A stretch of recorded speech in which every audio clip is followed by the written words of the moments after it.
सुशीला माँ की। बाहर जो भक्त हैं उन्हें अंदर बुलाइए। डरना मत बेटा, माँ के है तुझे अच्छा लगेगा।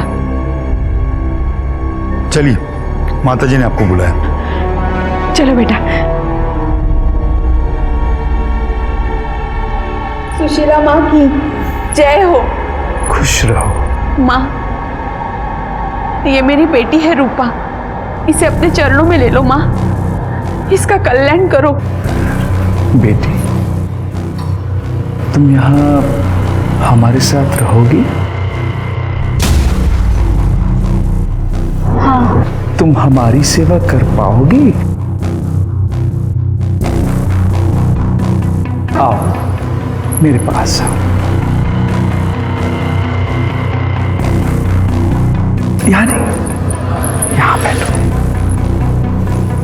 सुशीला माँ की, सुशीला माँ की, सुशीला माँ की।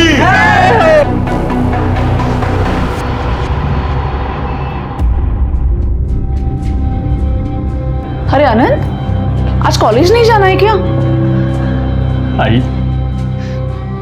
पिछले साल बाबा के बर्थडे पे कितना एंजॉय किया था ना, और आज देखना बेटा, तेरे पापा जहां भी होंगे ना सही सलामत होंगे, और वो एक दिन लौटकर जरूर वापस आएंगे। आई, बाबा को गायब हुए 5 महीने हो गए। मैं तो माँ से बस हर दिन एक ही प्रार्थना करती हूँ कि तेरे पापा जहां भी है सलामत रहे, और पुलिस उनके आने की जल्दी ही खबर दे दे।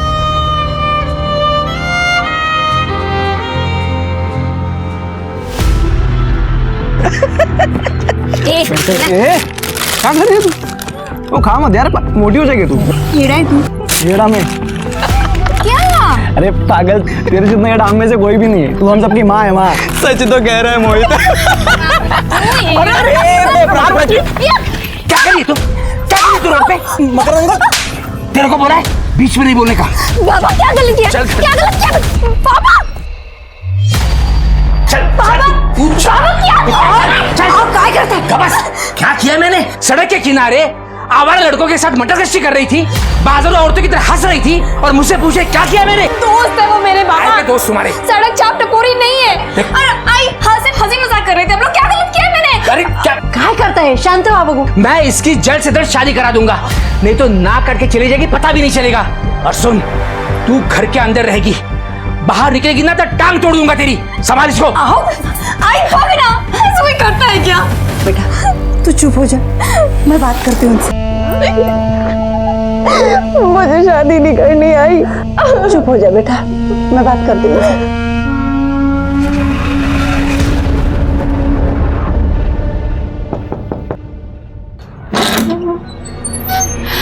अरे माँ, आप आइए ना माँ।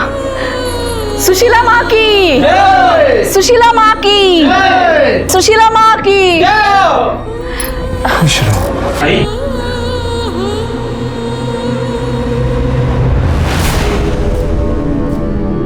काम से बाहर जा रहा हूँ, थोड़ी देर में आ जाऊंगा। अब आप आइए ना माँ, बैठिए यहाँ, आइए आइए।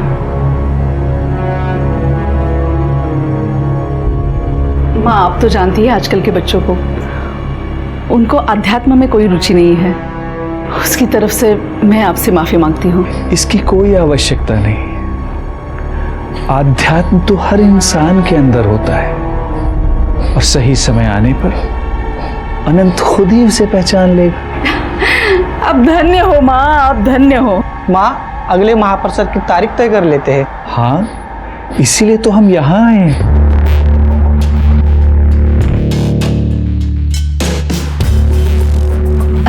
माँ, ये रहा पंचांग।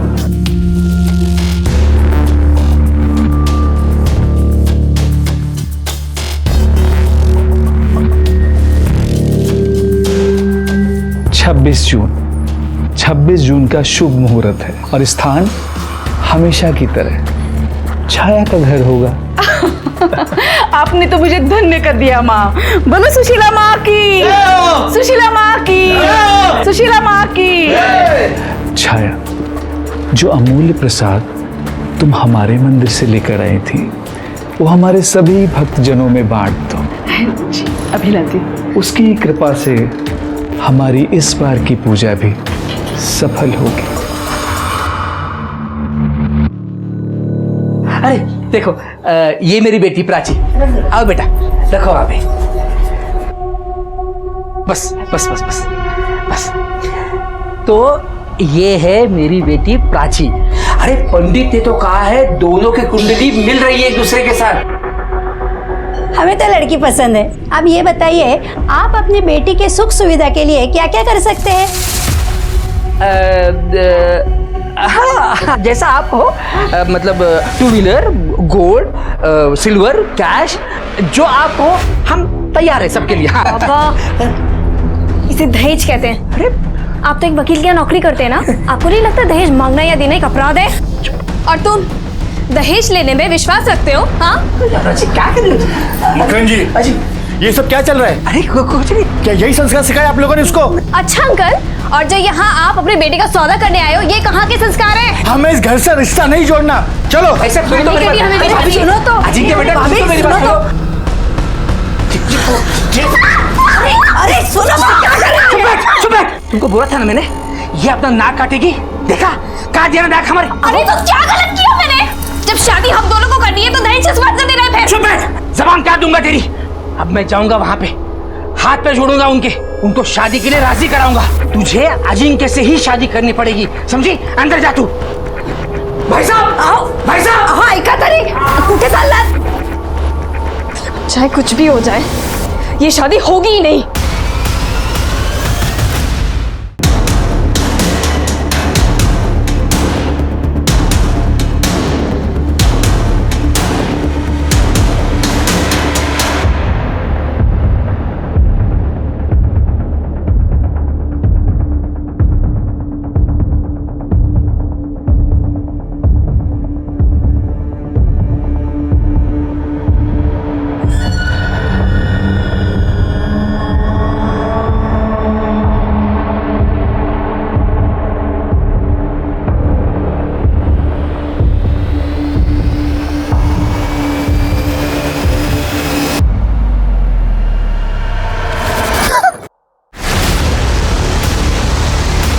खुश रहो। कहाँ जा रही हो? घर से भागकर जा रही हो? तुम जिस सुख की तलाश में भटक रही हो, वो सब मैं तुम्हें दूंगी। चलो मेरे साथ।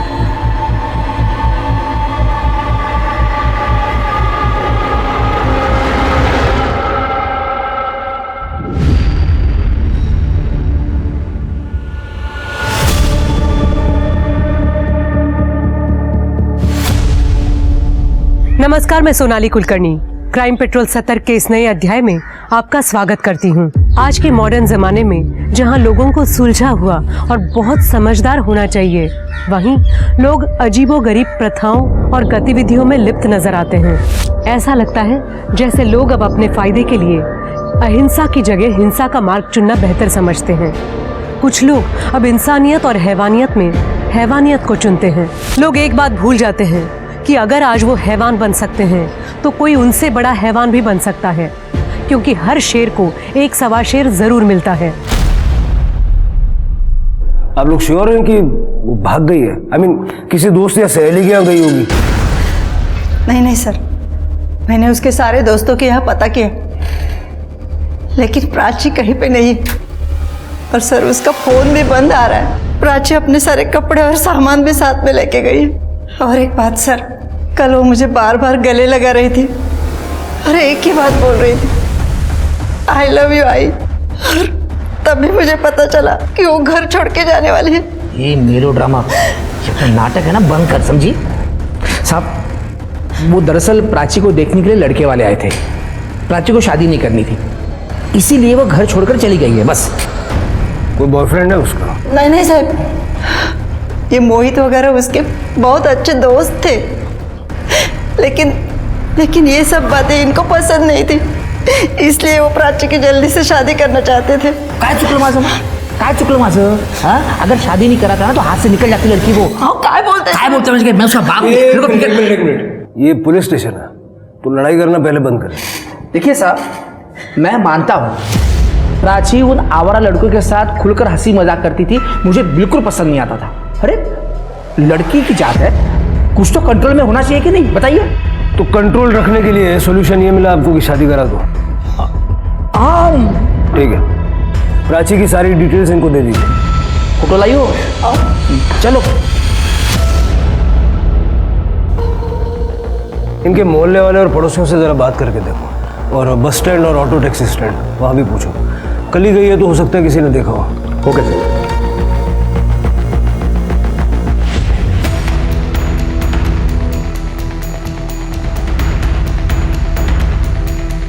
मकरंद अंकल ने प्राची को थप्पड़ मारा था, और जब मैंने उन्हें रोकने की कोशिश की तो उन्होंने मुझे भी मारा। प्राची ने तुम्हें कभी बताया था कि वो कहीं जाने वाली है या घर छोड़ने के बारे में कुछ बताया था? नहीं सर। सर इनफैक्ट मकरंद अंकल ने उस दिन के बाद से प्राची को हमसे मिलने से भी मना किया था। हाँ पूजा बोलो। कहाँ? साई नगर के रिक्शा स्टैंड के पास।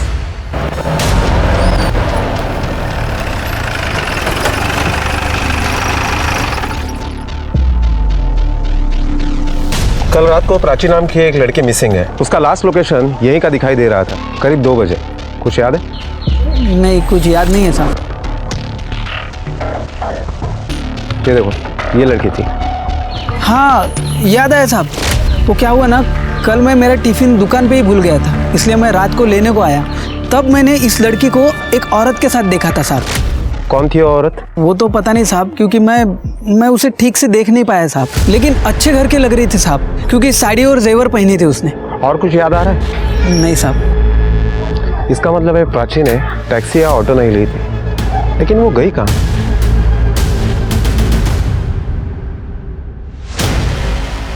आई मीन एक तो।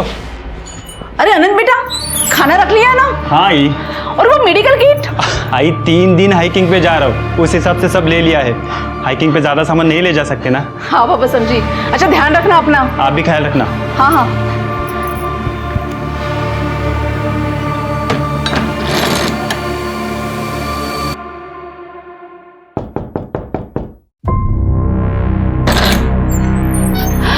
सुशीला माँ, आइए आइए। सुशीला माँ की जय हो।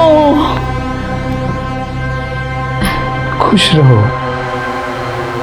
ये प्राची है, इसे हमारी मदद की जरूरत थी। ये अपनी जिंदगी में अपनी खुशियों और उद्देश्यों को लेकर भटक रही है, तो मैंने सोचा कि मेरी परम भक्त से ज्यादा इसकी देखभाल कौन कर सकता है, इसलिए मैं इसको यहाँ लेकर चली आई। ये सब आपकी कृपा है माँ, वरना हम तो तुच्छ मनुष्य हैं। प्राची मेरे बेटी जैसी है और वो आज से यही रहेगी। तुम बिल्कुल चिंता मत करना। हाँ जाओ बेटा। डरो नहीं। जय हो माँ। माँ तुम दोनों की रक्षा करे। खुश रहो, खुश रहो।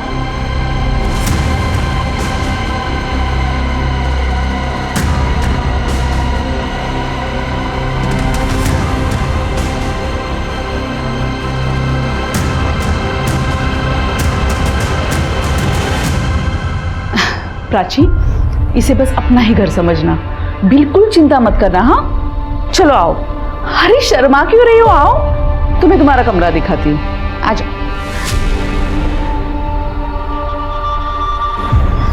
आओ, बैठो आराम से। कैसा लगा? अच्छा भूख तो लगी होगी ना, पहले तुम हाथ मुंह धो लो, मैं खाने के लिए कुछ लाती हूँ। अब बाथरूम वहाँ है। हाँ? दुनिया में अच्छे लोग भी होते हैं, आज यह साबित हो गया।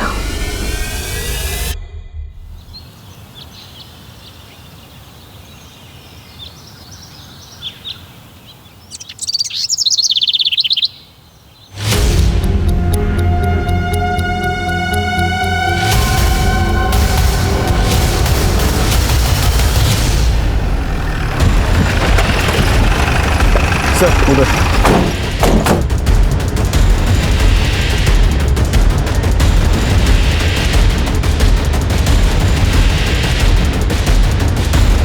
गड्ढा खोदो।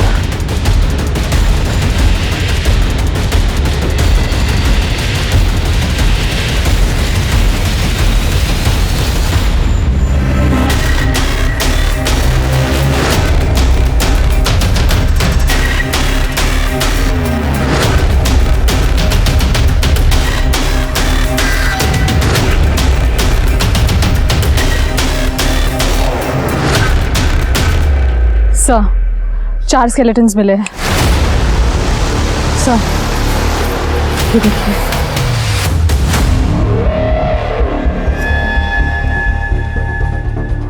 जितना टाइम बीत गया मुझे लगता नहीं कुछ मिलेगा, लेकिन फिर भी सब एक बार अच्छे से चेक करिए, क्या पता हमारा नसीब अच्छा हो। पूजा, ये सारे स्केलेटन्स फॉरेंसिक को पोस्टमार्टम के लिए भेजो। Yes sir. इसका नी रिप्लेसमेंट हुआ है। इस नी कैप पे एक 9 डिजिट का यूनिक आईडी होता है। उस आईडी से हमें इसकी पहचान करने में आसानी होगी। एक की पहचान हो गई ना, मुझे लगता है सबकी पहचान करने में आसानी होगी।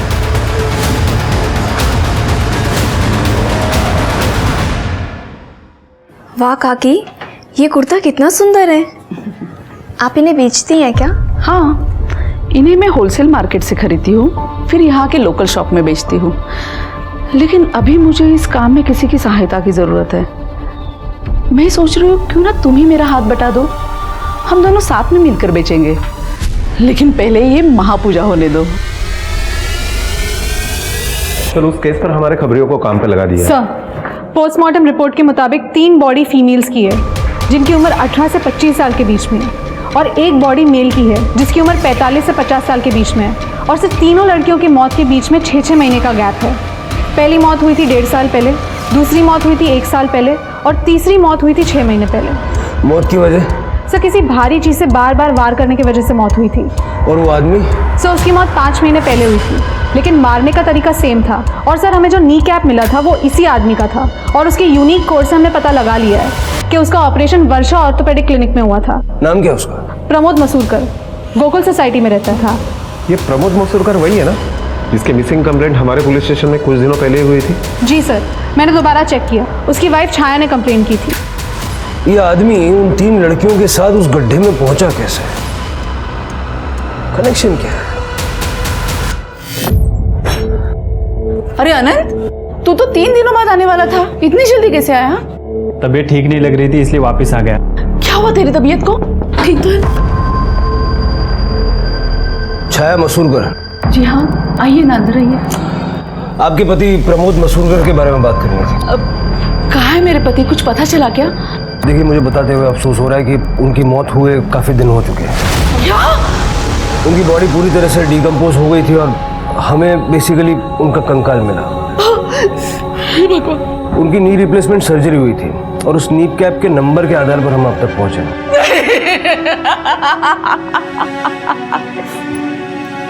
ये नहीं हो सकता अनंत, ये क्या हो गया?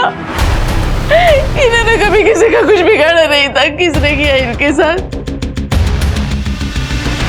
देखिए, मैं आपकी अवस्था समझ सकता हूँ और मैं जानता हूँ कि ये सही समय नहीं है, लेकिन आइडेंटिफिकेशन को कंप्लीट करने के लिए हमें आपके बेटे का डीएनए टेस्ट करवाने की जरूरत पड़ेगी और उसी के बाद हम आपको वो अवशेष सौंप सकते हैं।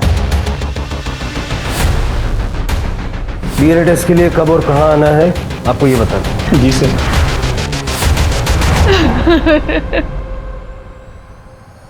आंटी, आंटी क्या हुआ? सच बेटा, मैंने तुम्हें बताया था ना मेरे पति गुम हो गए। हाँ।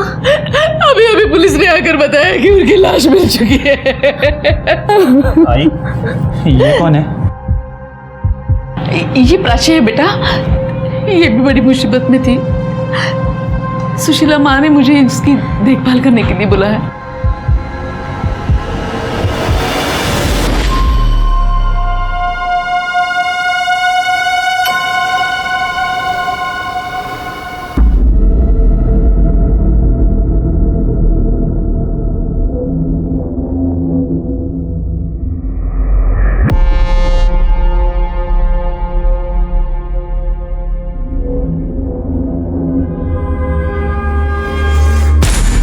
एक मिनट, मैं जो कह रही हूँ वो ध्यान से सुनो।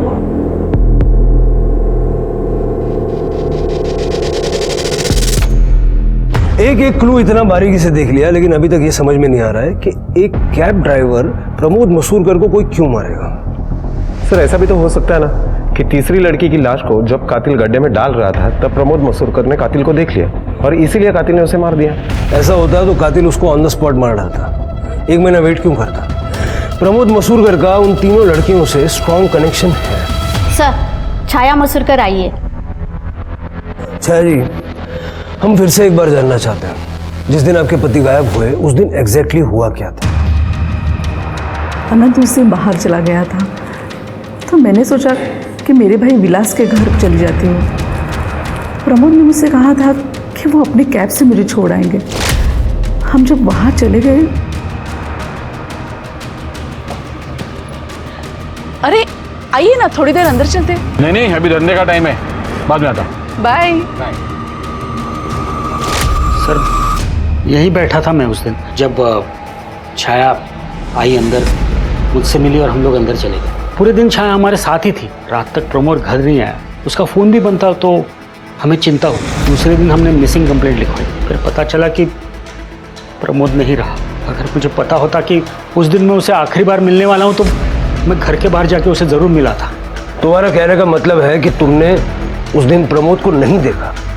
मैं जहाँ बैठा था वहाँ से मुझे प्रमोद दिखाई नहीं दे रहा था, पर वो कैब में छाया को छोड़ने आता, मतलब प्रमोद ही होगा ना। और छाया ने उसे बाय भी बोला था।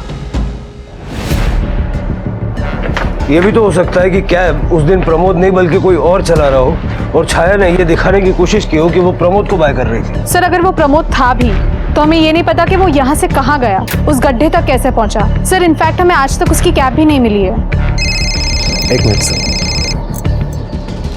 हेलो, क्या? ठीक है सर, आनंद का डीएनए प्रमोद के डीएनए से मैच नहीं हुआ। सर अनंत को हमने गोद लिया है। जब शादी के कई सालों तक हमें कोई औलाद नहीं हुई, तब प्रमोद और मैंने एक बच्चा गोद लेने का सोचा। अनंत को हमने एक अनाथ आश्रम से गोद लिया था जब ये 1 साल का था। अनंत को हमने कुछ नहीं बताया, नहीं तो ये टूट जाता।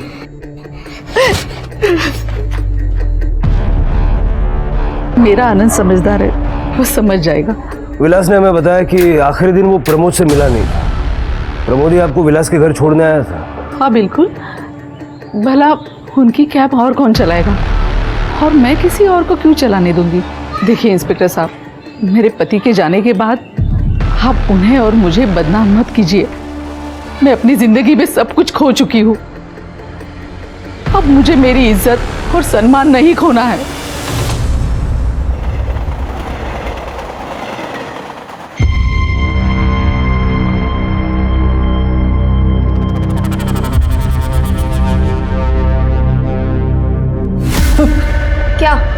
क्या कर रहा है यहाँ पे? रुक तू अभी। क्या कर रहा है तू यहाँ पे? जासूसी कर रहा है ना तू मेरी? अभी रुक, मैं छाया आंटी को तेरी शिकायत करती हूँ। प्लीज ऐसे मत करना, तुम जैसा सोच रहे हो वैसा कुछ नहीं है। मैं तुम्हें गलत नजरों से नहीं देख रहा था। तो क्यों मेरी जासूसी कर रहा है? जरा धीरे बात करो, मैं तो तुम्हारी मदद करने के लिए आया था। तुम बहुत बड़ी प्रॉब्लम में आने वाली हो। क्या मतलब? तुम्हें जल्दी बेच दिया जाएगा, कब और कहाँ ये नहीं पता। अच्छा, और कौन करेगा ऐसा? यहाँ मैं छाया आंटी के साथ ज्यादा सेफ हूँ। मेरी आई ही तुम्हें बेचने वाली है, तुम्हारी बोली लगने वाली है। तुम्हारा दिमाग खराब हो गया क्या आनंद? कसम से मैं सच बोल रहा हूँ। उस दिन मैंने आई को किसी से फोन पे बात करते हुए सुना था। 1 मिनट, मैं जो कह रही हूँ वो ध्यान से सुनो। वो लड़की तो मेरे हाथ से ही खाना खाती है। हाँ, उसे महाप्रसाद के लिए तैयार करना तो मेरे बाएं हाथ का खेल है। हाँ हाँ, फिगर विगर भी ठीक है, खूब बोली लगेगी देखना। तुम्हारी भलाई इसी में है कि तुम मेरे साथ भाग चलो, मैं मदद करूंगा तुम्हारी। इसी बीच उन बॉडीज की डीएनए रिपोर्ट भी आ गई और उन 3 लड़कियों की पहचान भी हुई। वो लड़कियां थी नागपुर के पास मानसर की रूपा त्यागी, अनीता कांबले और सुप्रिया धोत्रे। पुलिस ने इन लड़कियों के माँ बाप को कांटेक्ट किया और उनके बारे में खबर दी कि अब उनकी लड़कियां इस दुनिया में नहीं हैं। इस बात से माँ बाप आहत हुए, पर उन्हें क्लोजर भी मिला, लेकिन कातिल का पता अभी भी नहीं चला था। देखना ये था कि क्या पुलिस अब कातिल तक पहुंच पाती है, इससे पहले कि कातिल अपना अगला शिकार करें। अब आप लोग अपनी आंखें बंद कीजिए और जोर से सांस लीजिए। जगत माता ही सर्वोपरि।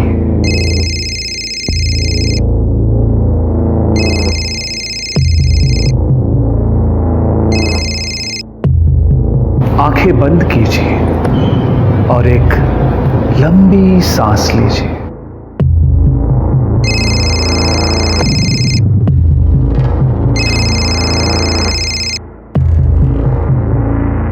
आपसे कितनी बार कहा है कि जब हम मेडिटेशन में होते हैं तो मुझे डिस्टर्ब मत किया कीजिए। प्राची भाग गई है। क्या मतलब भाग गई है? प्राची घर में नहीं है और ना ही उसका सामान है, और हाँ, आनंद का भी सामान नहीं है। तुम्हारा मतलब है दोनों भाग गए हैं? वो सब मुझे नहीं पता, अभी आपको ही कुछ करना पड़ेगा। मुझे आनंद की चिंता हो रही है। जब से उसे पता चला है कि उसे गोद लिया गया है, वो बदल सा गया है। वो पहले जैसे नहीं रहा।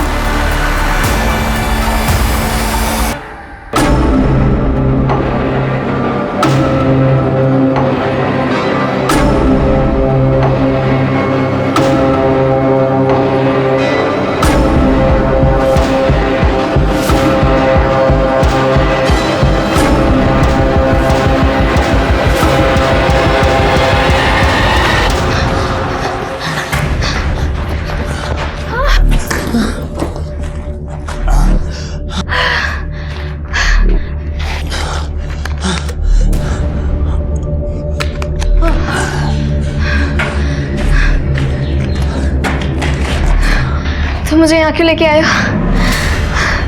तुम तो कह रहे थे कि तुम मुझे मेरे पेरेंट्स के पास छोड़ोगे। देखो, मेरी आई बहुत सारे लोगों को जानती है।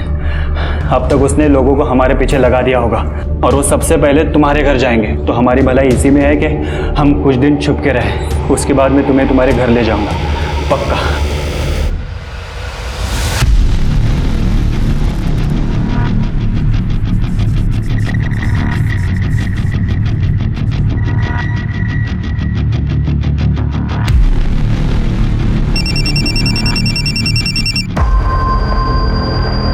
किसका फोन है? नहीं, कुछ नहीं।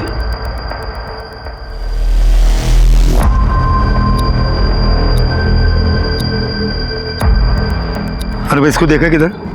देखिए लड़की को। अरे हाँ, आगे जो बिल्डिंग का काम चल रहा है ना, उसमें जाते हुए देखा है। हाँ भाई। अरे बस क्या यार, अरे मैंने अभी तक उसे इस्तेमाल नहीं किया है। भाई तूने पैसे दिए, वो तेरी है। भाई पे भरोसा नहीं है क्या? हाँ भाई, टेंशन मत लेना।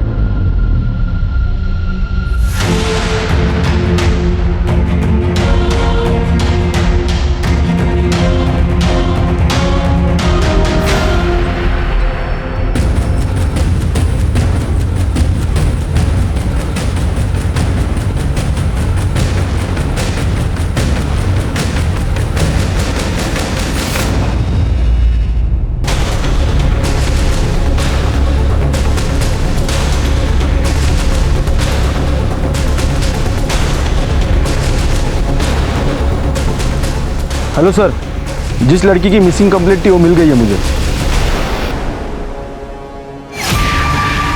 सर, वो साड़ी वाली लेडी मुझे ढाबे के पास मिली थी। वो मुझे घर में लेके गई।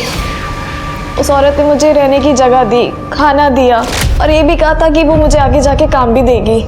नाम क्या है उन औरतों का? सुशीला माँ और छाया मसूरकर। छाया आंटी गोकुल सोसाइटी में रहती है। छाया मसूरकर? हाँ। इनका बेटा है ना, अनंत? हाँ सर, अनंत। सर, उसी ने मुझे बताया था कि छाया आंटी मुझे बेचने वाली है। उसने मुझे घर से भागने में मदद भी की, लेकिन सर वो भी झूठ बोल रहा है। मैंने अभी तक उसे इस्तेमाल नहीं किया है। भाई तूने पैसे दिए, वो तेरी है। भाई पे भरोसा नहीं है क्या? तो इसका मतलब जब हम छाया मसूरकर के घर उनके पति की मौत की खबर देने गए थे, तुम उसी घर में थी? पर सर, जब तक मैं बाहर आई आप लोग जा चुके थे। और जब हम उनको ये बताने गए थे कि अनंत का डीएनए प्रमोद से मैच नहीं करता, तब? सर, छाया आंटी ने बताया था कि आप लोग आने वाले और मैं बाहर ना आऊं। अगर मैं बाहर आती तो आप लोग मुझे मेरे पापा के पास सौंप देते। सर, छाया के घर पे जाने के पहले हम लोगों ने उसे फोन किया था, शायद वो अलर्ट हो गई हो। ये सुशीला माँ दिखती कैसी है? कोई फोटो वोटो है उसकी? नहीं सर, फोटो नहीं है, लेकिन वो साड़ी पहनती है, बड़ा टीका लगाती है और बहुत सारे जेवर पहनती है। एक मिनट। हेलो ठीक है सर। हमारे कांस्टेबल ने वो अंडर कंस्ट्रक्शन बिल्डिंग पूरी छान मारी, लेकिन अनंत का कहीं पता नहीं चला। फोन ट्रैक करो उसका, जल्द से जल्द चाहिए वो मुझे। स्मिता जी, अब प्राची का ख्याल रखिए और चल के छाया मसूरकर से बात करते हैं। बहुत हो गई प्यार से बातचीत, अब सच तो निकालना पड़ेगा।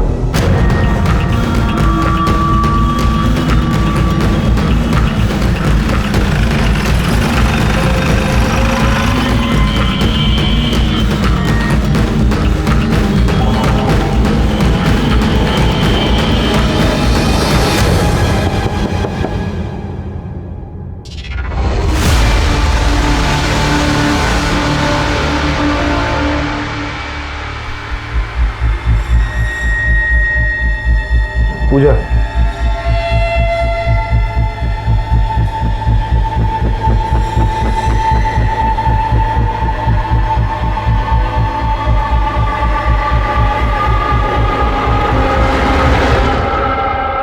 गला दबा के मारा गया है।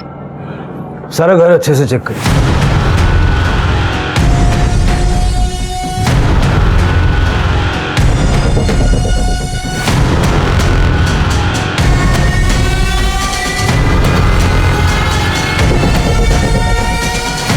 सर, शायद इससे गला घोटा गया हो।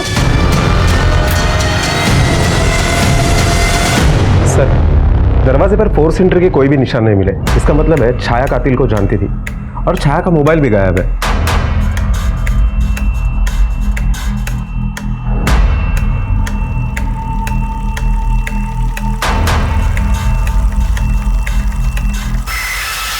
सर, ये देखिए, से बुक देख के लगता है कि बुक जादू टोने की है सर। और ये प्रसाद मंदिर के पास बहुत ज़्यादा क्वांटिटी में मिला।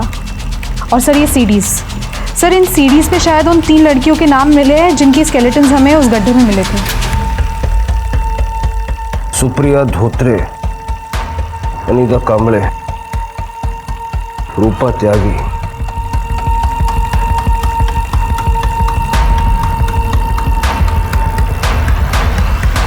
देखिए इस लड़की को, सुशीला माँ ने इस लड़की को 100% शुद्ध कर दिया है। जो भी इसके साथ सोएगा उसे शक्ति और समृद्धि प्राप्त होगी। ये आप सभी का महाप्रसाद है। तो अब बोली लगाने का समय है। और हाँ, जो सबसे ऊंची बोली लगाएगा वो इसके साथ सबसे पहले सोएगा, और जो दूसरी हाईएस्ट बोली लगाएगा उसे इसके साथ सोने का दूसरा मौका मिलेगा। लेकिन हाँ, मौका सभी को मिलेगा। सर, इस औरत की आवाज़ पक्का छाया की ही है। इसका मतलब अनंत ने प्राची को छाया के बारे में जो बताया था वो सही था। और प्रमोद की बॉडी उन बाकी लड़कियों के साथ उन गड्ढों में मिलना इस बात की ओर इशारा करता है कि छाया का प्रमोद की मौत से कोई ना कोई लेना देना है। सवाल यह है कि छाया ने प्रमोद को क्यों मारा। प्राची को बुलाओ। Yes sir.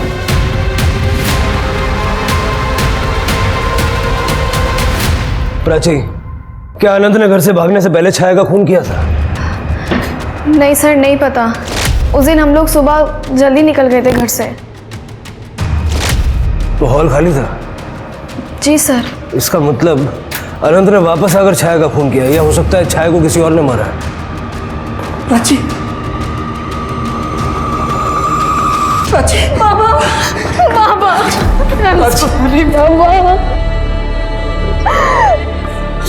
Baba, I am sorry, मुझे घर जाना है। ठीक है बेटा, अपने घर चलते हैं। थैंक यू इंस्पेक्टर साहब, थैंक यू।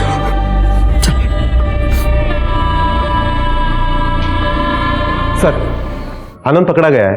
हम उसे पुलिस स्टेशन लेके आए हैं।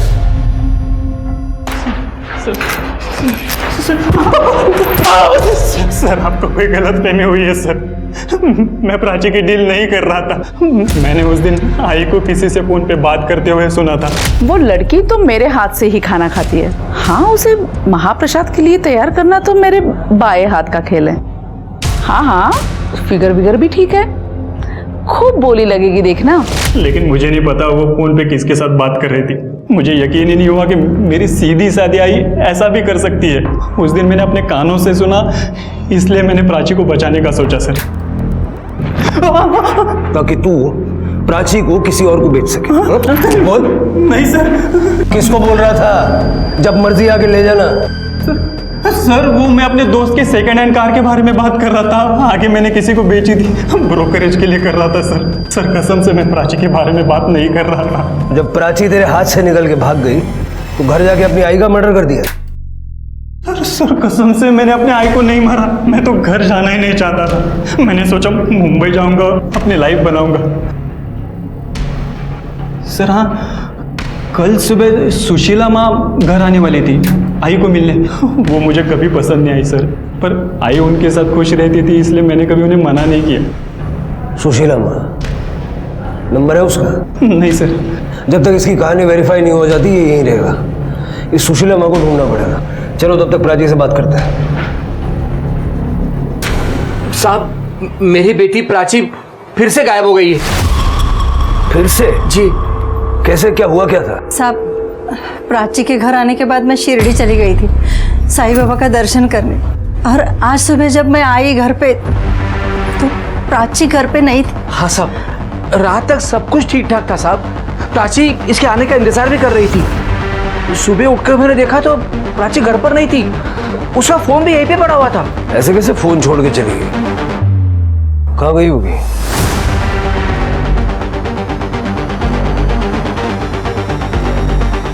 यहाँ सीसीटीवी है, अगर ये चल रहा है तो उसका फुटेज निकलवाओ और देखो कहीं और आसपास कैमरे लगे हुए हैं। Okay sir. Pooja. Sir, Chhaya की पोस्टमार्टम रिपोर्ट के मुताबिक उसकी हत्या गला दबाकर की गई थी। सर घर के मंदिर के पास मिले उस चमकीले कपड़े से उसका गला दबाया गया था। गले पे मिले फाइबर्स उस कपड़े से मैच करते हैं। और सर मंदिर के पास हमें जो प्रसाद का पैकेट मिला था उसमें ड्रग्स थे। सुशीला माँ के बारे में कुछ पता चला? उसका नाम, एड्रेस, फोन नंबर, कैसे दिखती है, कुछ भी? सर हमने ढाबे के मालिक गणेश और आनंद के साथ भी बात की। उन दोनों ने जो थोड़ा बहुत डिस्क्रिप्शन दिया था वो एक दूसरे से मैच नहीं होता है, कुछ भी पता नहीं चला सर। तो पता करो, अगर वो गायब हो सकती है तो कातिल भी हो सकती है। सर एक लड़की की लाश मिली उसी गड्ढे में जहाँ पे और भी बॉडीज मिली थी। वहाँ चोरी की ड्यूटी थी ना? काय करतात काय तुमची माणसं? एक काम दिलं होतं ते सुद्धा होत नाही। चला।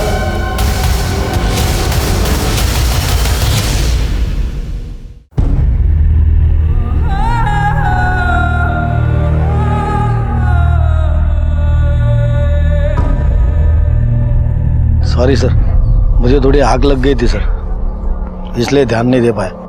कल आके अपना लेटर ले जाना, अरे जाके आराम से सोना। Sorry sir.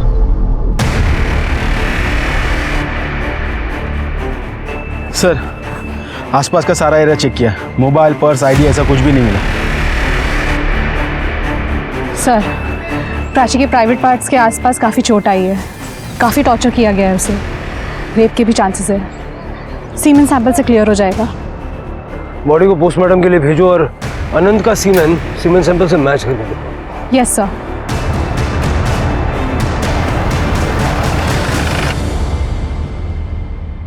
सर अनंत का डीएनए सीमेन सैंपल से मैच नहीं हुआ। इसका मतलब अनंत ने रेप नहीं किया, लेकिन इससे यह साबित नहीं होता कि अनंत ने प्राची को किसी और को नहीं बेचा। सर प्राची के पोस्टमार्टम रिपोर्ट के मुताबिक उसका कत्ल बार बार किसी भारी चीज से वार करने की वजह से हुआ है, जैसे कि बाकी 3 लड़कियों का हुआ था। सर प्राची की बॉडी से 5 लोगों के सीमेन सैंपल्स मिले। सर बहुत ही कम समय में 5 लोगों ने उसके साथ गैंगरेप किया था। सर 23 तारीख की रात की प्राची के घर के बाहर जो रोड है वहां की सीसीटीवी फुटेज मिली है, जिस दिन हमने प्राची को मकरंद को सौंपा था।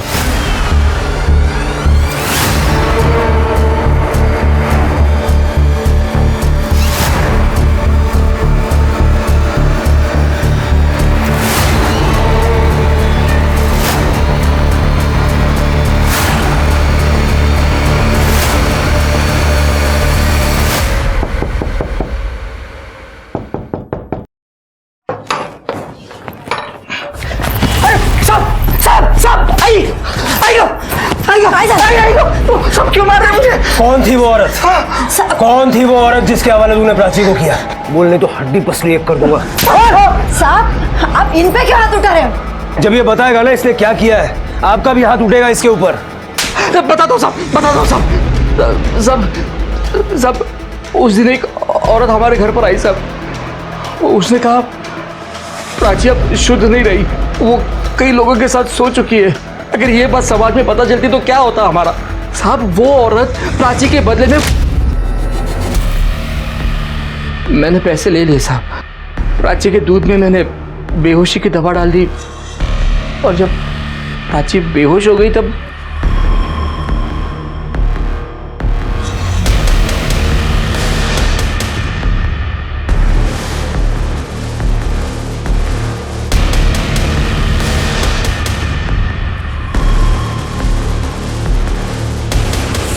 अपनी बेटी का सौदा कर दिया।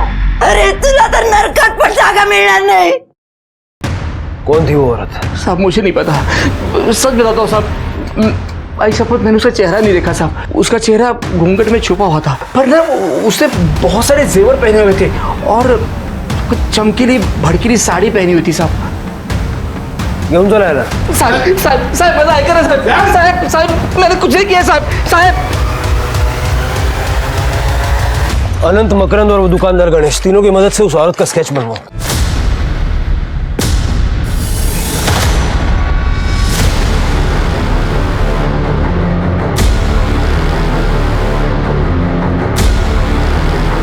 यही है वो औरत, यही है सर, यही है सुशीला माँ।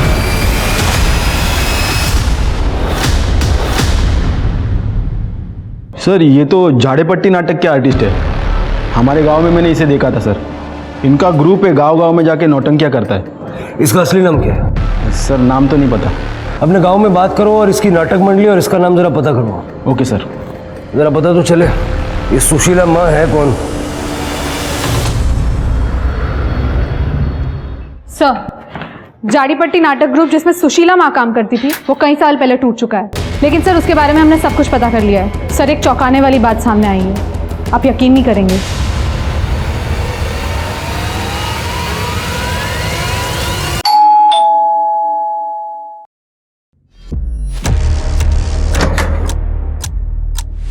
जी सुहास मात्र। हाँ मैं हूँ। अरे सर क्या बात क्या है सर? उस बैग में क्या है? बैग में सर जो होता है वही है। खोलो जरा बैग, खोलो देखें बैग में क्या होता है। अरे कुछ नहीं, कपड़े हैं बस सर, मेरी प्राइवेट चीज है, आप ऐसे कैसे हाथ लगा? कोई बात नहीं, हम नुकसान नहीं पहुंचाएंगे। अरे सर फिर भी ये सर, ये किसके कपड़े हैं? ये मेरे बुआ जी के कपड़े हैं। बुआ जी कहाँ हैं? मैं जब से आया वो मिल नहीं रही हैं और उनके कपड़े यहीं रह गए हैं। मैं बताऊं बुआ जी कहाँ हैं? आपको पता है कहाँ है? ये कपड़े पहन ले 5 मिनट, नहीं तो इतना मारूंगा ना।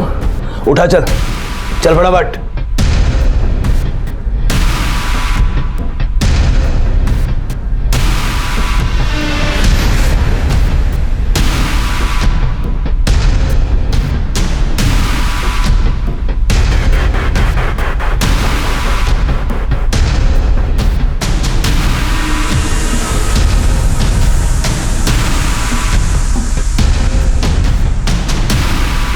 खुश रहो।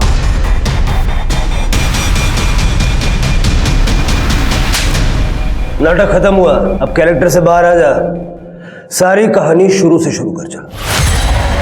सर गांव में मेरी नाटक कंपनी खत्म होने की कगार पे थी, तो मैं शहर चला आया और यहाँ झाड़ीपट्टी नाटक में मैं औरत का रोल करने लगा। और औरत का रोल करते करते मुझे एक आइडिया आया कि क्यों ना मैं सुशीला माँ बनकर आध्यात्म में लोगों को फंसाकर उनसे पैसे कमाऊं। और सर मैंने ऐसा किया भी, और तभी मुझे छाया मिली। छाया को मैंने अपने बारे में सब कुछ बता दिया सर मैं छाया से प्यार करने लगा था। सर मैंने छाया को काला जादू भी सिखाया। फिर हम लोग सीक्रेटली एक प्रोस्टिट्यूशन का धंधा शुरू कर दिया। हमारे बड़े चुनिंदा क्लाइंट होते थे जिनको शुद्ध और कम उम्र की लड़कियां पसंद हैं। और सर महाप्रसाद के नाम पर हमने लोगों को ड्रग्स देना शुरू किया। उससे उनको सर बड़ी असीम सुख की प्राप्ति होती थी। और प्रमोद को तुम दोनों के बारे में पता चल गया था? नहीं सर, उसे छाया के बारे में पता चल गया था, तो वो उसे धमकी देने लगा कि ये काम बंद कर दो, नहीं तो मैं पुलिस के पास चला जाऊंगा। तो फिर सर हम दोनों ने एक प्लान बनाया। जब प्रमोद छाया को लेकर उसके भाई के घर छोड़ने जा रहा था। अरे रुको रुको रुको, एक मिनट, ये विलास का दोस्त है सुहास। आ जाओ ना, गाड़ी में बैठो। हाँ बस इसी तरफ जा रहे हैं, आओ। बैठो बैठो।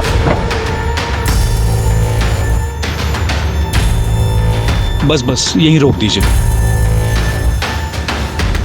यहाँ कहाँ उतरोगे?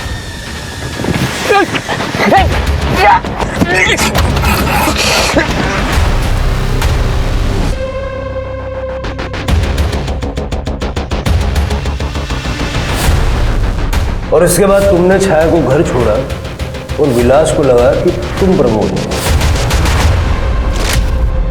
लेकिन वहां से लौटते हुए मैंने कैब तालाब में डुबो दी और प्रमोद का फोन नागपुर से 50 किलोमीटर दूर ले जाके तोड़ दिया सर। उन 3 लड़कियों को क्यों मारा? मारा कहाँ सर, बलि दी है अपने क्लाइंट्स की तरक्की के लिए, और ये तो हमारी पूजा का ही हिस्सा है सर। छाया को क्यों मारा? मुझे पता चला 26 जून को जब हमारे यहाँ महाप्रसाद की पूजा थी कि छाया हमारे क्लाइंट से एक्स्ट्रा पैसे की डिमांड कर रही है, और उसने मुझे बताया भी नहीं सर। तो मुझे बहुत गुस्सा आया और उस रात मैंने अनंत और प्राची को बात करते हुए देखा था। क्या कर रहे थे यहाँ पे? जासूसी कर रहा है ना तू मेरी? अभी रुक, मैं छाया आंटी को तेरी शिकायत करती हूँ। तुम बहुत बड़ी प्रॉब्लम में आने वाली हो। क्या मतलब? तुम्हें जल्दी बेच दिया जाएगा। अच्छा, और कौन करेगा ऐसा? मेरी आई ही तुम्हें बेचने वाली है। उस रात मैं छाया के पास ही रुका था। मैंने छाया को उस प्लान के बारे में नहीं बताया, और इस बार मैंने सोच लिया कि प्राची को मैं अकेले पकड़ूंगा और उसको बेचकर पैसा कमाऊंगा, और किया भी ऐसे ही सर। मैंने मकरंद के साथ उसकी डील कर दी।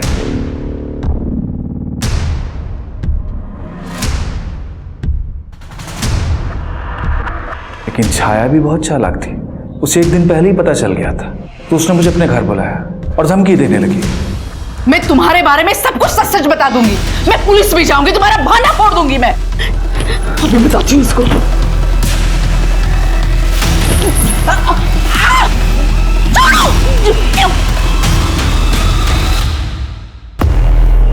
खुश रहो। प्राची को भी मैंने मार के गड्ढे में डाल दिया और मेरी पूजा संपन्न हो गई। मेरे क्लाइंट्स की तरक्की होगी और उनकी तरक्की में अब कोई बाधा नहीं है सर। काय सांगायचं काय या विक्षिप्त माणसाला? चार्जशीट बनाओ इसकी। पुलिस ने सुहास और छाया के नए पुराने सभी क्लाइंट्स को अरेस्ट किया और उन्हें कड़ी सजा दिलवाई। लेकिन आज भी हमारे समाज में न जाने ऐसे कितने क्लाइंट हैं जो सड़कों पर खुलेआम घूम रहे हैं और अपनी कपोल कल्पनाओं को पूरा करने के लिए वो मासूम जिंदगियों को रोंदने से भी नहीं चूकते।